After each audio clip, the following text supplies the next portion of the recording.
Welcome to the Mike Litton Experience Podcast. Mike has over 31 years experience in real estate, finance, and investing.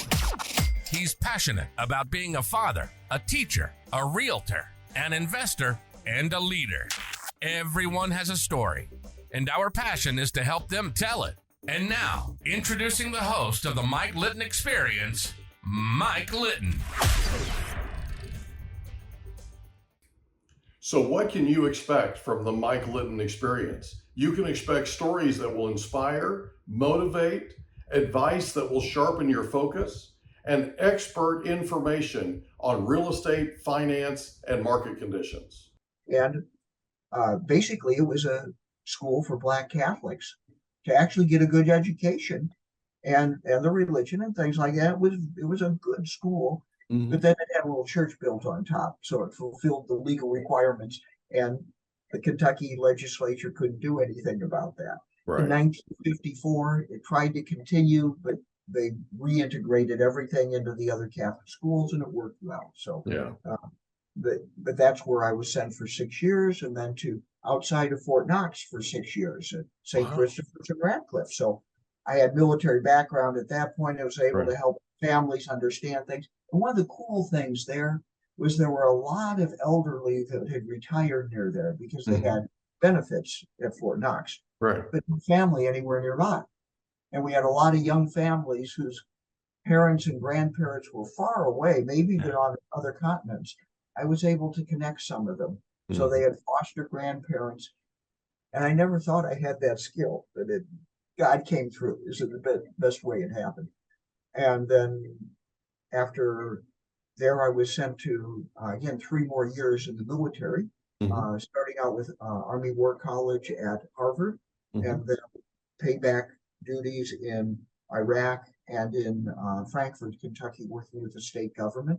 Then to Clemensville, Kentucky, which is way down in the southern Kentucky missions, then for 6 years, and then 6 years in Fairdale, Kentucky. And then I retired from parish work and spent 2 months in Belgium doing some studies, and then COVID hit, and everything kind of shut down. We did the best that we could. I was renting a room above one of the other parishes, and as things started opening up again, I get this call from Archbishop Kurtz.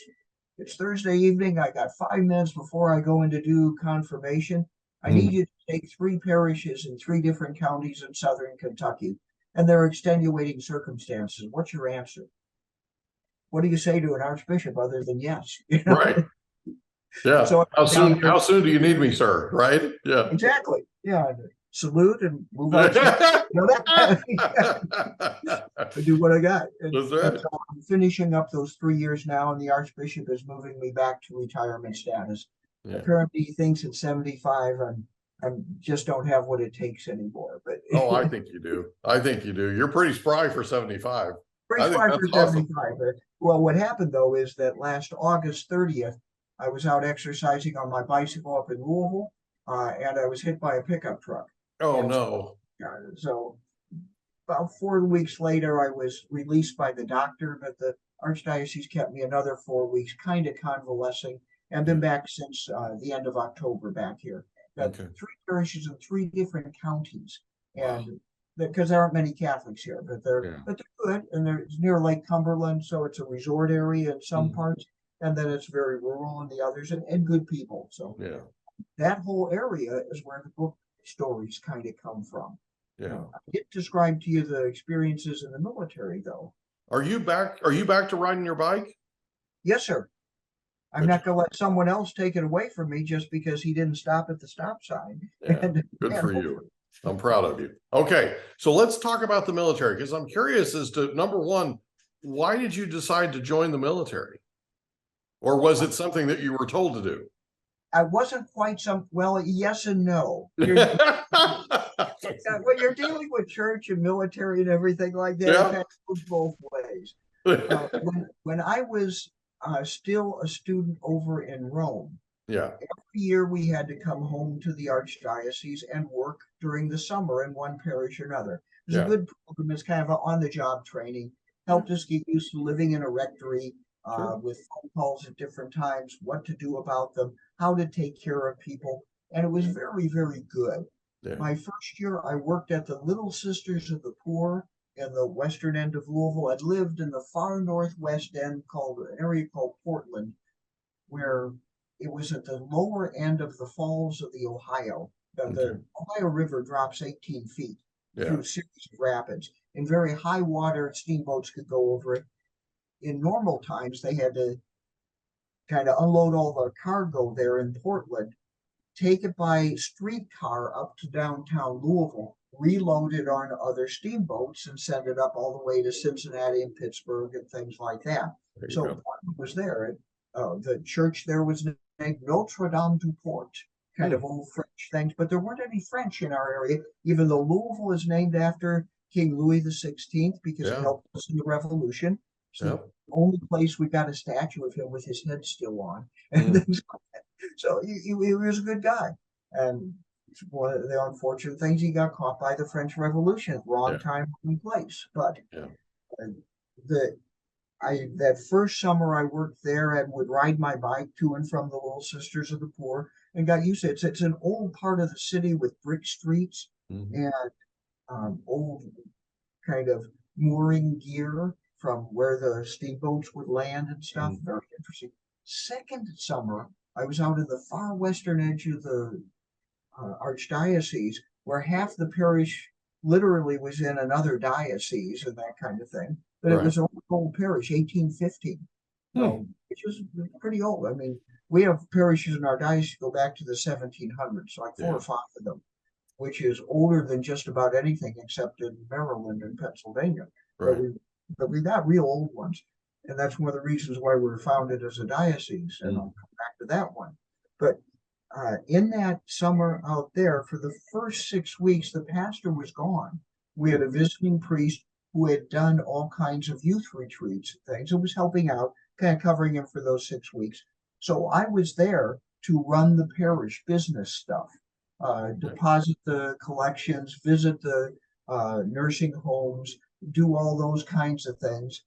And the very first weekend I was there as a visitor, kind of getting my feet on the ground, we had a young couple come out from Fort Knox to talk about marriage encounter. The husband and I were the same age, became fast friends. They had 2 little teensy tiny children, almost toddlers. But he and I became good friends, and I would visit him on Fort Knox. He'd come out to visit me and things during that whole summer. After the pastor got back for 6 weeks and things like that, we just became good friends. When I went back to Rome for my 3rd year, his family got transferred to Germany. To have him come down for ordination to diaconate in April, and his orders got changed at the last minute. So on my way back, after being ordained a deacon, which is the final step for priesthood, you can preach, you can do funerals, you can do baptisms, things like that, but you can't say mass or hear confession. Or you can do confessions, you just can't get absolution. People don't like that because if they come and they want to get clean, they just take the shower and come back out dirty, So, but I was on the base in Baumholder, Germany for 5 days visiting with them, and they were going to drop me off at the airport at Luxembourg to fly back on a cheap flight, which was very interesting because it was a propeller flight during the day, slow, the sun 24 hours a day shining on you and glaring off the glacier off of Greensburg, and you couldn't sleep. There was no entertainment. The guy next to me, who claimed he was an atheist, read my entire prayer book because he was so bored. Oh, wow. So, because I told him there was at least some poetry, some religious poetry in the back. He read the whole thing. He just couldn't stand the boredom any longer. Well, nevertheless, in that 5 days I was there, I did a lot of stuff because the chaplains there say, "You are Catholic clergy, you are on my base, you are mine." So they gave me all kinds of things to do and convinced me to come back 2 weeks early or in the fall before school started in Rome and help out there. And I did that and went to the field with them, did all kinds of things completely illegally because I was just a civilian at that point. But I looked like a soldier, again, the right haircut and things like that. And then they had me come back for Holy Week and Easter Week in 78, right before I was ordained a priest, because deacons can do a lot at that point. So they paired me up with a very old German Benedictine who could say the Mass, and then I do the sermon, and we worked together. We went several places on Easter morning. It was a wonderful, good, deliberate, great experience, except when we ran off the road in the snowstorm on Easter Sunday morning. Private was driving the thing, and a sergeant next to him in front was screaming at him, trying to stay on the road when it was snowing and icy. And the German priest in the back was saying his rosary aloud in German. And when we slid off the road at different times, his rosary got a lot louder and things like that. Yeah, based on the stress level, right? So we pushed the big sedan car back onto the road and we kept going and stuff. Oh. But by the end of those 5 weeks, almost 1 week in June, then 2 weeks in September and 2 weeks in April and stuff, I remember at the end of the time we were cleaning out things from the chapel, and I took some crutches back to the medical center. And I said goodbye to one of the medics I had met there a few times. I said, "What do you mean goodbye?" "Well, I gotta go back to school." "What do you mean school?" I'm a student in Rome." "No, you're not. You're a soldier here." So you wouldn't believe that I wasn't in the military and things like that. So I asked permission to get in, and it took 9 years for the bishop to make up his mind. Wow. And 9 years later, I was allowed to go in at least to the reserves and just kind of live out some of those experiences because they needed priests. Yeah. Then we got a new archbishop, and he wanted me on full time. So suggested that. And when bishops suggest things, they have ways of doing a little bit more than just suggest. Yeah. They can command, but they can't command that, but he can make it kind of desirable for you. So I went on to active duty for 2 years, and they kept me for 5 because the military has ways of doing that. Then I went into the National Guard and really, really enjoyed the National Guard because parish priests focus on the local community, and the National Guard focuses on the local community. Correct. I was terribly afraid of them, however, because I'm a Republican, and at that point, Kentucky was completely Democratic. Oh. Had Democratic governors and majorities in both houses of the state legislature that were Democratic. Now we've had a Republican governor, and we've had Republican majorities in both chambers of our Senate and House. And we had one Republican representative, and all the senators, all the representatives were Democrat. Now I think we've got either 1 or 2 representatives that are Democrat and everything else is Republican. So I was afraid, but it was the right to life issue that kind of moved things a little bit. Yeah. And I was afraid because I was Catholic, because we're 10% of the state at most, and it's all concentrated in certain areas. Some of the big cities near Cincinnati or Owensboro or Louisville and other places. And it turned out that the only battalion assignment open in the Kentucky National Guard where they didn't have a chaplain and needed one was down near the Tennessee border, where everyone was Republican, or a portion of it up near the central part of the state in the Bluegrass area, where everyone was Catholic. So my fears were completely unfounded. All I had to do was show up, and I was welcome. And it turned out to be a good arrangement. And it also turned out that a number of the officers in the National Guard were at least high church. A number of them were Episcopal, some were Lutheran, a number were Catholic, some were Jewish, and things like that, but high church. And all the other chaplains were Baptist and a couple of Methodists. Gotcha. So I was the only high church chaplain. I was welcomed with open arms by all the different denominations because I understood them. And my task was not to make them worship like I do, but to help them worship better the way they want to. Yeah. And so I understood what they were wanting and would help them do that, and they were delighted with it and loved being in the National Guard. Yeah. Would recommend it to anybody. Well, it sounds like you did a lot of good work, not only in the active duty service, right, but also in the National Guard. And, coming at it from a place of helping them worship the way they want to worship is that's a very high-minded way to do things. And it's a great way to work with people and help them get to where they want to be, right? So there's not conflict there is what I'm saying. It's all you're doing is really enabling and helping to make things easier for them. And that's a big deal. You know, when people are walking in faith, the one thing you don't want to do is you don't want to be, you know, I know the Catholic Church directed you every bit of your life, but you don't really want to be directing them, right? You want to just kind of come alongside them and just kind of help guide them. Absolutely. Right. It's a matter of respect. Yeah. But the other aspect of it is that all the resources that I had were Catholic-based resources, but a lot of them were basic human ones. We developed some things called colors of spirituality that use the instinctive level, and I used it to help do suicide prevention in ways that you could use buddy aid and self-help to do it. You didn't have to go to a psychologist to get it on your record and things like that. So that was a tool that wasn't specifically Catholic, but it had roots in the Catholic studies that I had worked with.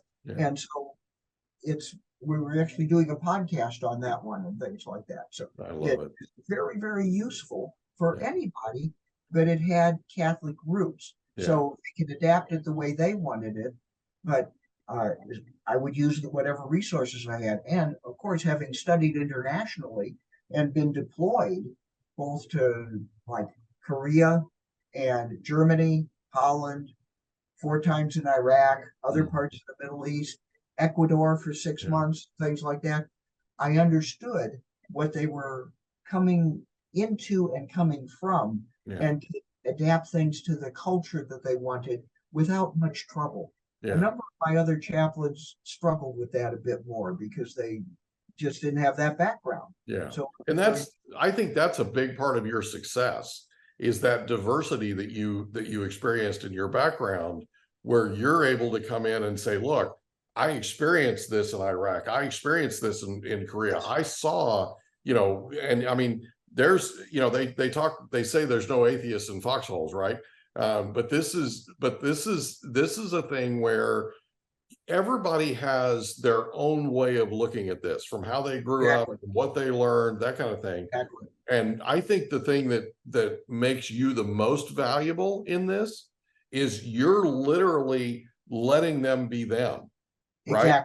All you're doing is just kind of coming in and saying, okay, let's take the walk together and let me help you guide through this, right? And do it the way that you want to do it. I think that's absolutely brilliant. That's one of the best things I've ever heard. I love it. Absolutely love it. So I have a question for you in terms of, so you're at a point now where you're just about to retire again, right? Or you're going to be retired or whatever you want to call it. Until I get the next phone call from the right. There's another 3 parishes, right? So what do you have planned for your second round of retirement?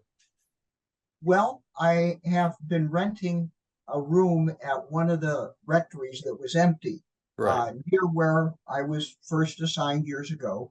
I've been doing that for a couple of years because they had basically an empty room. And if I had to be in Louisville late in the day, and it's a 2-hour drive back here, and the weather is bad, it's nice to stay overnight safely and be able to do that. And so I've been renting that for quite a while. I'm going to live there. The pastor is delighted I'm going to be there because he doesn't live in the rectory. He had been a disc jockey for years before entering the priesthood. So he can do ceremonies with the best of them and all that. But he had his own condominium out in the east end of Louisville that was no reason to sell it. And so he lives there and drives in about 20 minutes or so. But he's thrilled that they've got someone on site. And I've been teaching their 6th, 7th, and 8th grade religion class this past year a little bit. That's got to be fun. We've been using the books. That's got to be fun. And it was, the kids at least know me. They're not sure what to do with me. They'll figure it out. They'll figure it out. All you got to do is love them. You'll be fine. But they don't have a sense of discipline like we did when I was little. You know, you got up out of your seat, that none would be on you like a on a rat. You know, What did you call her yardstick? A lightsaber? Yeah, it Right? wasn't. I think that's where they got that idea. Darth Vader would walk on the screen. Anyone who'd been in Catholic school immediately froze in their seats. You know, and didn't dare move. You know, there's absolute terror. Yeah, the swashbuckling nun, right? Oh yes, yeah, they were. Well, I have a nun story for you if you have a second. So I was born in a Catholic hospital. Sure. That's literally run by nuns. Okay. Yes. St. Joseph Medical Center. Okay. Okay. In Ponca City, Oklahoma. Okay. So I was born, and one of the nuns took me from my mother in the delivery room, walked me into the nursery. I'm brand new. Okay. Apparently I was not real happy to be here. So a little red in the face, kind of right. She took me and put me in an incubator and put the lid on the incubator. Now, according to my grandfather, I stopped crying. I looked up, I focused on the lid. Now, mind you, I was a month late. Okay. My mother carried me a month after she was due. Okay. According to my dad, I came out asking where dinner was. Right. Yes. So according to my grandfather, I put my left foot on the lid, I put my right foot on the lid, and I popped the lid off, and it fell on the floor. The nun stopped. She hadn't even made it out of the nursery yet. She turned around, had this sort of disgusted look on her face, walked over, grabbed me, took me outside, handed me to my dad, and said, "There's nothing wrong with this kid." There's my nun story for you. So I have a question for you. Have you ever heard of Hardin County, Kentucky? Oh, yes. I that's where St. Christopher's was, and I spent 6 years. So my mother's maiden name is Hardin. Okay. And our family is from there. Excellent. It's a pretty neat county. It's well developing at the moment, more industry coming in and a few other things. And it's got some really cool parishes. Yeah. It's got a rich history of divisions among parishes because Fort Knox bought up 2 parishes and displaced a whole bunch of people and left some hard feelings during World War I time frames. And in our part of the world, they don't forget very easily, to say the least. So you're still teaching 6th, 7th, and 8th graders. Correct, for at least another few weeks until they graduate. Right. And then what happens after your retirement takes effect? I'm sorry, I didn't give you the clarity with that. I have been working with Louisville young Catholics and young Catholic professionals, which are kind of 20-somethings and 30 into the 30s. And I've been doing that all while down here because they meet about once a month or thing. And I've been doing that before. I hope to pick up again assisting the people at the University of Louisville campus ministry things, but that's up to them. They all know me. They're all Dominicans.